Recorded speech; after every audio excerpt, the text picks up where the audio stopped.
Hello everyone. आज आपण मराठी व्याकरणातील क्रियापद या विषयाबद्दल शिकणार आहोत. चला तर मग क्रियापद म्हणजे काय आणि त्याचे वेगवेगळे प्रकार कोणते आहेत ते पाहूया. क्रियापद म्हणजे काय? वाक्यातील कृती, अवस्था किंवा घटना दर्शवणाऱ्या शब्दाला क्रियापद म्हणतात. सोप्या भाषेत सांगायचं झालं तर वाक्यात कोणीतरी काय काम करत आहे हे सांगणाऱ्या शब्दाला क्रियापद म्हणतात. जसं की राम धावतो या वाक्यात राम काय करतो तर तो धावतो, त्यामुळे धावतो हे क्रियापद आहे. क्रियापद कसे ओळखावे? क्रियापद ओळखणं खूप सोपं आहे. वाक्याला काय करतो, काय करते किंवा काय झाले असा प्रश्न विचारायचा. त्या प्रश्नाचं जे उत्तर मिळतं ते क्रियापद असतं. उदाहरणार्थ, मुलगा खेळतो. मुलगा काय करतो तर खेळतो, म्हणून खेळतो हे क्रियापद आहे. क्रियापदांची उदाहरणे. क्रियापदांची काही सोपी उदाहरणं म्हणजे खाणे, पिणे, चालणे, धावणे, हसणे, गाणे, लिहिणे आणि वाचणे. या सर्व शब्दांमधून काहीतरी काम किंवा कृती होत असल्याचं समजतं. क्रियापदाचे प्रकार.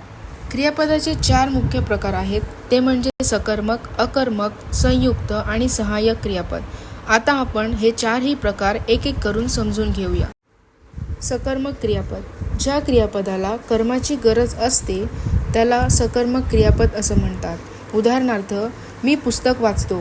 इथे मी काय वाचतो तर पुस्तक, त्यामुळे पुस्तक हे कर्म आहे आणि वाचतो हे सकर्मक क्रियापद आहे. अकर्मक क्रियापद. ज्या क्रियापदाला कोणत्याही कर्माची गरज नसते त्याला अकर्मक क्रियापद म्हणतात. उदाहरणार्थ, पक्षी उडतो किंवा मुलगा धावतो या वाक्यांमध्ये क्रिया समजण्यासाठी कोणत्याही कर्माची गरज नाही. संयुक्त क्रियापद. जेव्हा 2 किंवा त्यापेक्षा जास्त शब्द एकत्र येऊन एक क्रिया दाखवतात तेव्हा त्याला संयुक्त क्रियापद असं म्हणतात.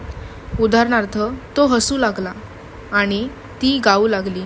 या वाक्यांमध्ये 2 शब्द मिळून क्रिया पूर्ण होत आहे. सहाय्यक क्रियापद. जे क्रियापद वाक्यातील मुख्य क्रियेला मदत करते त्याला सहाय्यक क्रियापद म्हणतात. म्हणजेच मुख्य क्रियापदाचा अर्थ पूर्ण करण्यासाठी जे क्रियापद मदत करते ते सहाय्यक क्रियापद. उदाहरणार्थ, ती अभ्यास करत आहे.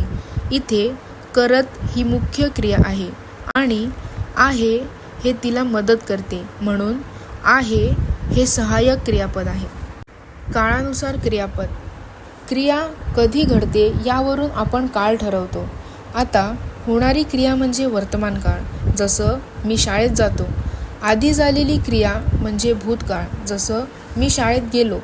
आणि पुढे होणारी क्रिया म्हणजे भविष्यकाळ, जसं मी शाळेत जाईन. क्रियापदाचे महत्त्व. क्रियापद हे वाक्यात खूप महत्त्वाचं असतं, कारण त्यातून आपल्याला कोणीतरी काय काम करत आहे हे समजतं. क्रियापदामुळे वाक्याचा अर्थ पूर्ण होतो. म्हणूनच बोलताना आणि लिहिताना क्रियापदाचा उपयोग खूप महत्त्वाचा आहे. आता आपण एक छोटासा सराव करूया. खाली दिलेल्या वाक्यांमधील क्रियापदे ओळखायची आहेत. मुलगा धावतो, आई भाजी चिरते, पक्षी उडतो, मी पुस्तक वाचतो, ती गाणे गाते.